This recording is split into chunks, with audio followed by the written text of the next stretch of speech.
Bonjour, c'est Cryptoly, j'espère que vous allez bien en ce dimanche 12 février 2023. Bienvenue justement dans une émission encore sur l'IA. Et oui, et petite surprise aujourd'hui, vous allez avoir deux émissions sur l'IA. J'ai découpé en fait une émission en deux, parce que je pense que c'est deux sujets séparés. Je vous ai déjà couvert un certain nombre de choses, et je voulais vous proposer aujourd'hui la question suivante au niveau de l'IA. Est-ce que c'est une bulle ou non? Si vous ne savez pas ce que c'est une bulle, vous inquiétez pas, vous êtes au bon endroit, on va en discuter, on va voir comment la reconnaître et se poser la question, est-ce que oui ou non l'IA est une bulle comme on a pu en connaître? Je vais vous donner des exemples, alors qui ne vont pas être des exemples financiers, mais qui vont être des exemples structurels qu'on a pu avoir déjà sur la crypto-monnaie pour bien comprendre où on en est, et je vous ferai une deuxième vidéo, certainement dans l'après-midi qui arrivera, sur un tour d'horizon des différentes cryptos dans lequel on a oui ou non de l'IA, et est-ce que oui ou non on a fondamentalement quelque chose qui est solide et qui n'est pas justement structurellement une bulle, et vous allez voir que c'est très intéressant de décortiquer tous les différents projets, en tout cas on va en décortiquer un certain nombre pour vous donner la méthodologie pour bien comprendre oui ou non est-ce que c'est quelque chose qui est un produit de rupture ou pas, et justement ça c'est cet après-midi, mais il faut bien comprendre déjà avant tout cette vidéo d'aujourd'hui, qu'est-ce qu'une bulle et comment on en reconnaît, et est-ce qu'on en a déjà eu. Avant de commencer, c'est simple, si vous voulez me soutenir, likez, partagez cette vidéo, ça aide beaucoup la chaîne, ça m'aide beaucoup. Abonnez-vous si c'est pas déjà fait, si mon contenu vous plaît, si vous voulez être informé des différentes nouvelles vidéos, n'hésitez pas, surtout que je fais des quotidiennes d'analyse du marché macroéconomique et un tour des nouvelles de façon quotidienne du lundi au vendredi, donc vous allez voir, c'est très intéressant, et je fais justement des vidéos comme ce dimanche sur des moments particuliers, et on va parler du coup d'IA.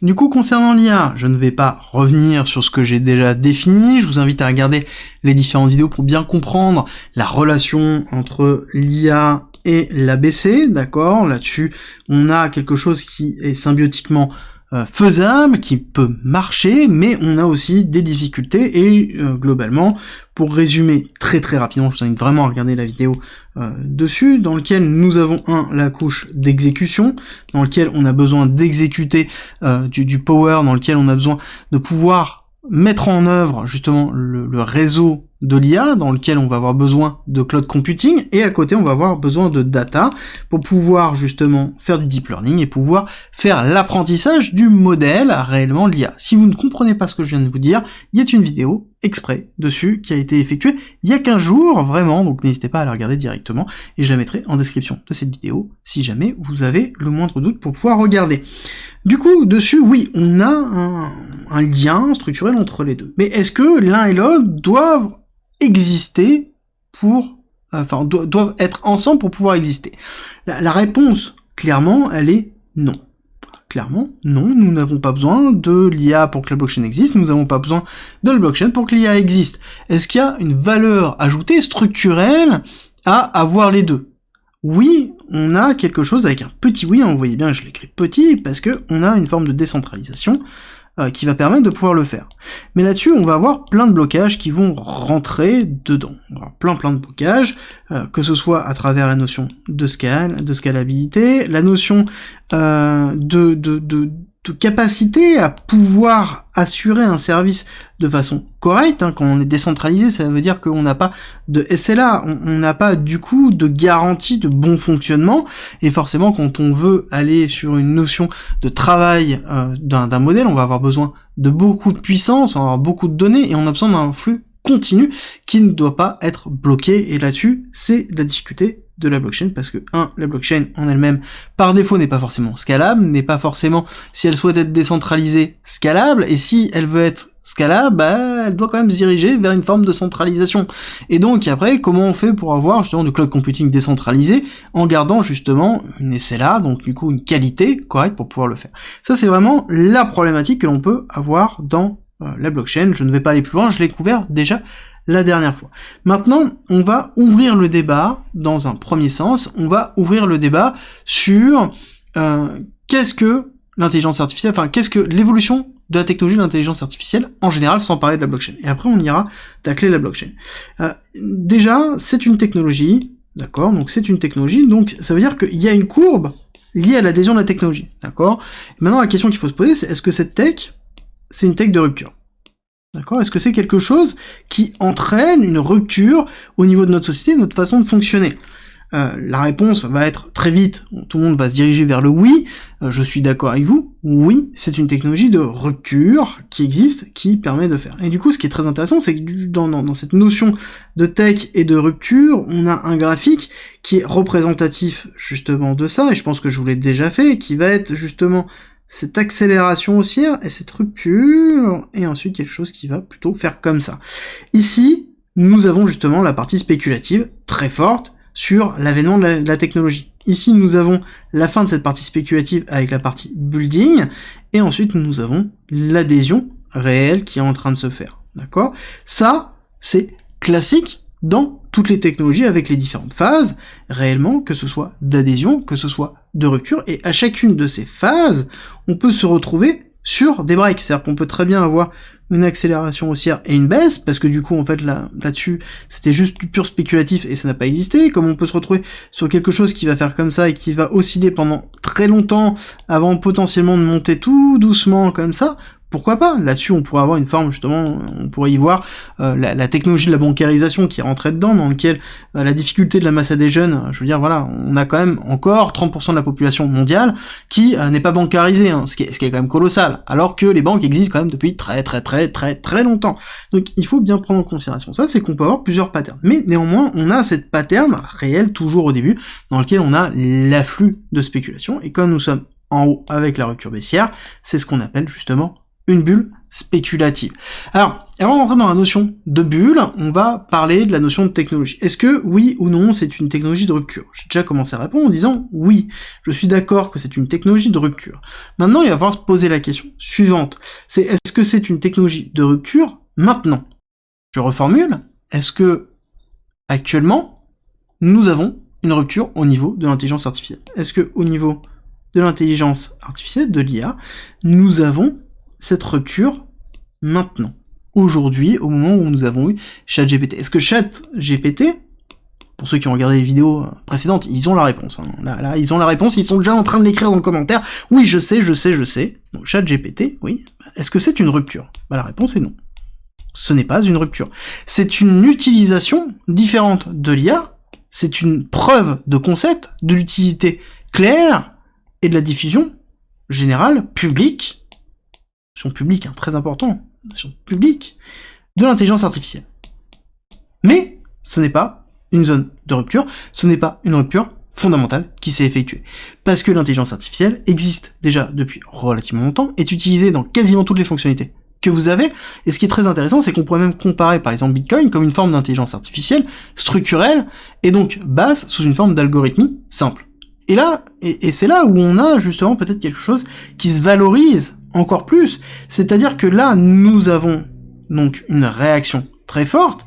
Pour quelle raison? Parce que nous avons un intérêt du public à quelque chose qui existe déjà, qui est incorporé majoritairement dans quasiment toutes les fonctionnalités que l'on a, avec une valeur réelle, et dans lequel on se dit, ok, l'intelligence artificielle existe, réellement, je le vois concrètement, je peux l'utiliser, j'ai une valeur moi-même dans l'utilité simple. Je ne voyais pas la valeur qui existait avant, parce que c'était imbriqué dans une autre fonctionnalité. Là, je le vois, je le sais, je le sens, et je comprends ce qui se passe. Et c'est là où on arrive dans quelque chose qui est représentatif de cette zone-là. D'accord? Nous avons quelque chose qui est ici. Et là-dessus, vous allez me dire, oui, d'accord, ok, donc t'es en train de nous dire que c'est une bulle. Oui, mais pas que. Là-dessus, il faut bien comprendre ce qu'est une bulle. Je vais vous donner deux exemples. Le premier, ça va être l'exemple le plus drastique que l'on peut avoir d'une technologie de rupture qui a été Internet, qui a été globalement l'autoroute de l'information. Principe, je vous refais pas le laïus que je vous ai fait, je vous résume très simplement. Internet, c'est je relie toutes les informations et je donne accès à toutes les informations. Donc globalement, on a accès à toutes les informations dans le monde, c'est un peu l'idée. Et l'intelligence artificielle est la traduction de ces informations-là et l'analyse de ces informations-là pour en tirer un raisonnement ou en tout cas une conclusion ou un résumé. C'est le principe de l'intelligence artificielle, c'est utiliser toutes ces informations-là pour pouvoir la condenser. Et donc du coup, Internet est donc une technologie de rupture sans laquelle l'intelligence artificielle n'existerait pas. Mais Internet, à son lancement, on a eu une bulle spéculative qui a existé dans les années 2000, dans lequel nous avons eu un crack colossal parce que nous avons une augmentation et une survalorisation d'un ensemble de sociétés qui appartenaient à la bulle Internet et dans lequel on a eu une surcotation et un crack effectif. Pourquoi ? Parce que ici, c'est le public qui s'est lancé dedans, ce qui est classique dans un cycle de marché. Et alors que l'Internet, derrière, structurellement, était déjà à son niveau actuel. Donc on avait déjà, enfin son niveau actuel au moment du crack de l'accélération haussière, hein, d'accord ? Il n'y a pas eu de rupture technologique. La rupture technologique elle est arrivée étrangement après. Donc on s'est retrouvé dans un cycle comme ça, où on a eu une nouvelle accélération avec la partie mass adhesion qui est arrivée, et donc la rupture aussi, en même temps, d'une nouvelle forme d'Internet qui a été Web 2.0, avec un lissage et une accessibilité augmentée, l'arrivée de la DSL, l'arrivée de la fibre, et l'ensemble des vecteurs que l'on a pu connaître par la suite. Et dessus, il faut bien l'assimiler. C'est que on a eu, à un moment donné, la création effective d'un intérêt massif sur quelque chose qui était déjà existant et dans lequel la rupture était déjà faite de façon anticipée, mais que derrière on a eu une rupture au niveau du prix qui était disproportionnée, d'où l'éclatement de la bulle. Et ça, c'est important de le retenir, parce que vous allez voir, on va rentrer un petit peu plus dans le vif du sujet avec un autre exemple qui est propre à la crypto, qui va être justement Meta. La notion de métaverse. Le fait, rappelez-vous, en 2021, fin 2021, où on a Mark Zuckerberg qui nous dit ça ne s'appelle plus Facebook, ça s'appelle Meta, parce que moi je vais lancer dans le métaverse. Ok, qu'est-ce qui s'est passé ? On a eu des tokens, tous les tokens, d'accord, qui étaient liés de près ou de loin, ou vraiment de très très loin au métaverse, qui ont éclaté. Et on va prendre l'exemple par exemple de Mana. D'accord, Mana, donc token du jeu et du métaverse Decentraland, dans lequel on a eu une explosion totale, et derrière, on a eu une correction massive.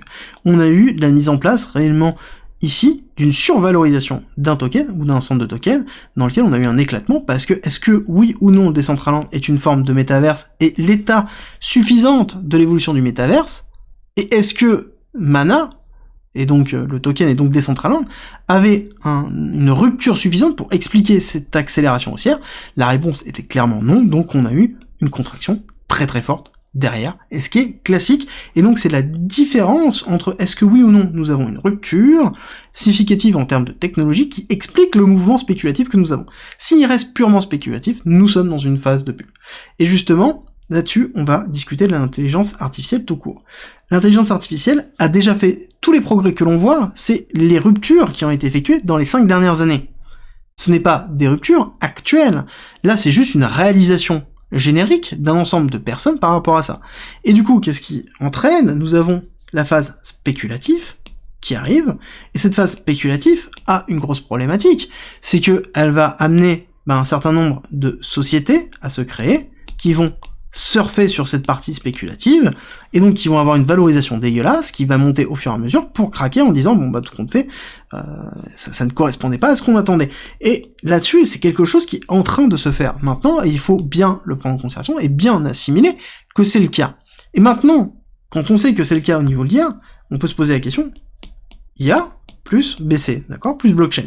Ok, qu'est-ce qu'il y a là-dessus ? Qu'est-ce qu'il y a ? Là-dessus, il faut prendre en considération qu'on va certainement avoir des coins ou des projets crypto qui vont être révolutionnaires, entre guillemets, d'accord, vraiment entre gros guillemets, au niveau de l'IA, et qui vont surfer sur cette partie spéculative que l'on a vue tout à l'heure. Donc là-dessus, on va avoir plein de coins qui vont émerger, qui vont avoir une valorisation dégueulasse, pour ensuite retomber à l'image de la valeur structurelle qu'elles apportent réellement, justement, à l'intelligence artificielle. Et là-dessus, encore une fois, je reviens sur l'idée du fait que, est-ce que les deux ont une valeur ajoutée supplémentaire ? J'ai tendance à penser que la blockchain à l'heure actuelle n'est pas suffisamment staffée et évoluée pour pouvoir fournir vraiment la structure nécessaire à l'intelligence artificielle pour pouvoir fonctionner. Par contre, l'intelligence artificielle peut faciliter l'utilisation de la BC, d'accord ? Mais c'est quelque chose qui existe déjà. Dire que les blockchains à l'heure actuelle, ce n'est pas le cas.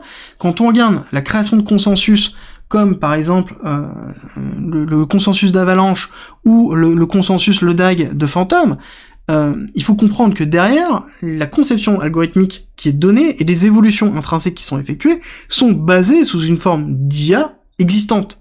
Donc c'est pas parce que ce n'est pas un argument marketing que ça n'existe pas déjà au sein de chez nous. Alors du coup on va discuter après de la notion d'IA réellement et ce qui peut être effectué. On a quelques projets qui sont sympas, sur lesquels on peut avoir de la valorisation effective, mais encore une fois, est-ce que nous sommes dans une bulle ou non? Est-ce que la valorisation est survalorisée maintenant? Est-ce que oui ou non nous avons à avoir un narratif et combien de temps il va durer? Je vous rappelle encore une fois, si vous n'avez pas vu ma vidéo d'hier sur l'hebdomadaire, nous sommes toujours en bear market avec une contraction de liquidité réelle. Oui, nous sommes dans une phase de bottom claire, c'est sûr et certain, mais nous ne sommes pas dans un bull run dans lequel on va avoir un afflux de liquidité colossal, et donc une survalorisation qui risque d'être, à un moment donné, minime, et qui ne risque pas d'éclater. Et là-dessus, justement, la vidéo que je voulais vous présenter cet après-midi, ça va être, on va passer en revue un certain nombre de projets, en regardant justement, est-ce que oui ou non ils ont de la valeur, est-ce que c'est un projet, encore une fois, qui rentre dans une notion de survalorisation forte, ou est-ce que, justement, ça va être quelque chose qui va être entre les deux? Et c'est là où je vais essayer de vous apporter ces différentes solutions, ces différentes réflexions, pour pouvoir comprendre à travers 2-3 exemples, les éléments que vous allez devoir rechercher dans ce narratif-là, parce que c'est un narratif, clairement, qui rentre dans une phase spéculative, de bulle, et il faut vraiment le prendre en considération maintenant. Avant de se quitter, je vous rappelle que le Discord est en commentaire, c'est gratuit, et c'est un lieu de partage et d'échange autour de la crypto-monnaie, de la blockchain, du trading et de l'investissement. N'hésitez pas à rejoindre justement notre communauté de passionnés, et pour tous ceux qui veulent soutenir la chaîne et le Discord, on a mis en place un premium avec plus de contenu, avec plein de choses, comme par exemple 100 vidéos, 300 pages de formation et de guides structurés autour d'un parcours pédagogique. On y en rajoute toutes les semaines, donc ça grossit toutes les semaines. Vous y retrouverez aussi des stratégies de trading, des stratégies d'investissement, des analyses, des lives hebdomadaires, des briefs quotidiens que j'effectue sur le marché, plein de choses, plein de contenu. N'hésitez pas à nous rejoindre et je vous mets une petite vidéo en haut à droite pour les curieux. Je vous dis à tout de suite.